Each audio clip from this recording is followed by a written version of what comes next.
Hi everyone. So if you're a first-time founder out there and you're trying to get your idea off the ground, I'm an extremely firm believer on doing things that don't scale. It's something that worked for me when I first started my first startup, still works for me today, leading and growing a team within a large corporate environment, because I kind of took the opposite route, right? I started a business and then went corporate rather than going corporate and vice versa. Story for another time. But today I wanted to talk to you about why you should do things that don't scale and give you some examples, real life examples of successful brands that you probably use today where they did exactly that, and to give you a bit of inspiration around it. And then I might pepper in some of my own examples with my own startup once upon a time. So the first one is Stripe.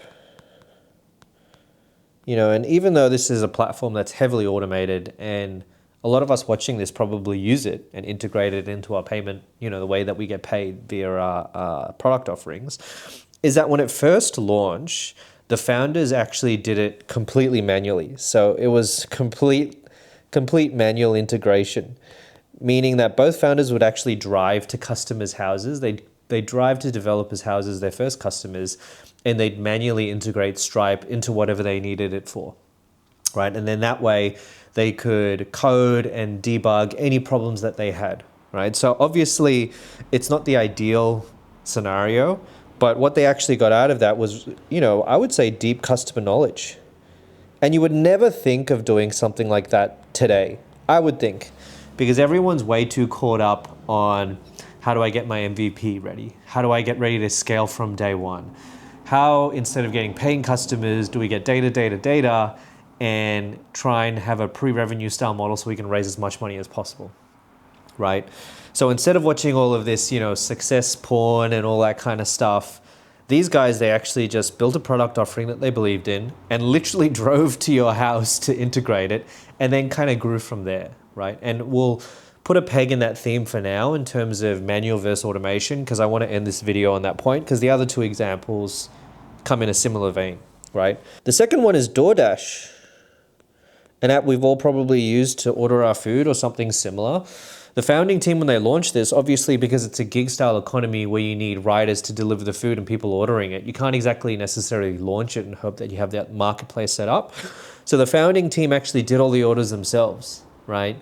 They would receive the call, they would go to the restaurant, they'd pay for the food with their own credit card, they'd wait for the food, then they'd take it to the customer, right? So they were making like $10 an hour doing that. Actually, more like $4 an hour when you take away their time and petrol and all that kind of stuff. Not even their time. They would have been doing it for sweat equity.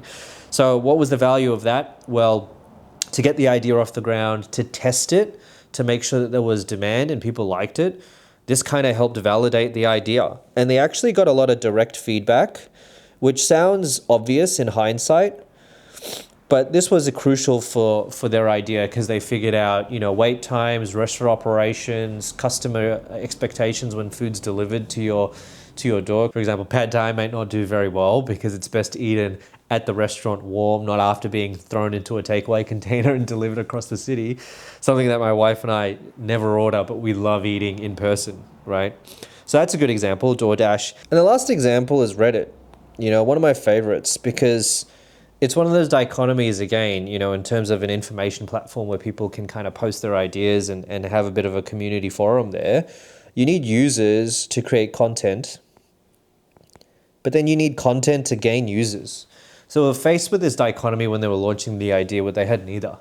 So what did they do? They literally faked it. I was going to write fake accounts, but they literally faked it till you make it. Fake it till you make it. So I guess what am I trying to say here with these three examples is do things that don't scale. And I think the easiest way to think about it is with this very simple graph where I'll have on the y-axis, we'll have learning, and on the x-axis, we'll have efficiency. And you have to appreciate that the way this graph looks is kind of inverse when you start. It's like lots of learning, but no efficiency. And then towards the end, hyper efficient, but potentially less learning, which is why research and development departments become more and more important in large companies that have been around for a while. Or, there's more and more innovation hubs and labs within companies that are being paid literally to try and disrupt their own business model from the inside to make sure they're ahead of the curve. But you almost split this up into like, as a first-time founder, like year 1, year 2, and year 3. Maybe year 1's a bit generous. You could do 6 to 12 months here. Okay. And at the very start, you want to be super manual, I would say. Excuse my horrible writing. Manual. Then you gradually become automated in year 2. And then in year 3, you're automated. Right? And this is where you can kind of, this graph kind of becomes redundant because by year 3, you've figured out, maybe even earlier, how to automate your product offering, whether it's, you know, a payment platform like Stripe, whether it's a food delivery app, or whether it's a community forum like Reddit. And coming back to my startup back in the day, which was called Two Space, and I'll give you an example of what things that we did that didn't scale without boring you too much. We turned restaurants that were closed during the day into co-working spaces, right? We had 2 co-founders at the start. We brought on a 3rd, and we had some very early stage, I guess, ambassadors and employees at the team. So let's say we had 6. We had 6 full-timers. What did that mean with our model? It meant that we could have 6 venues very easily because we'd use each of our founding team members as the key staff member at each venue so we could control the experience. We could make sure that the product was being rolled out correctly. We could directly engage with customers and learn everything.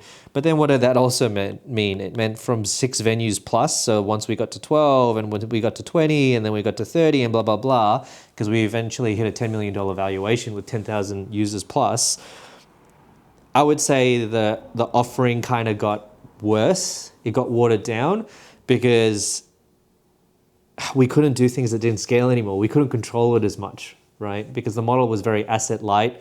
It was a sharing economy style model. It was very light on operating costs. So we couldn't necessarily man every new venue with a full-time cost or salary. All right? We had to automate it using technology. We had to, AI would have been great back then because this was almost 10 years ago. But a lot of the learning and development that we had through that company was how do we automate? How do we automate? How do we automate?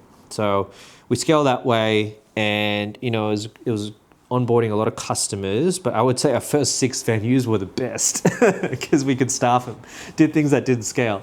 But we learned a lot from it, and it helped us kind of build almost like a playbook, almost a Bible, an operations Bible, an experience Bible to hand on and allow our company to grow. And we also very deliberately stayed because we were based in Sydney. We tried to keep all of our locations in Sydney, Australia at the start so we could physically be there and be ready to jump on anything. So if I ever did another startup that was a service and there was some form of human-to-human interaction, which I actually think is really important in a post-COVID and a current AI world. I think that human-to-human interaction element is going to be a differentiator for a lot of models and product offerings in the future.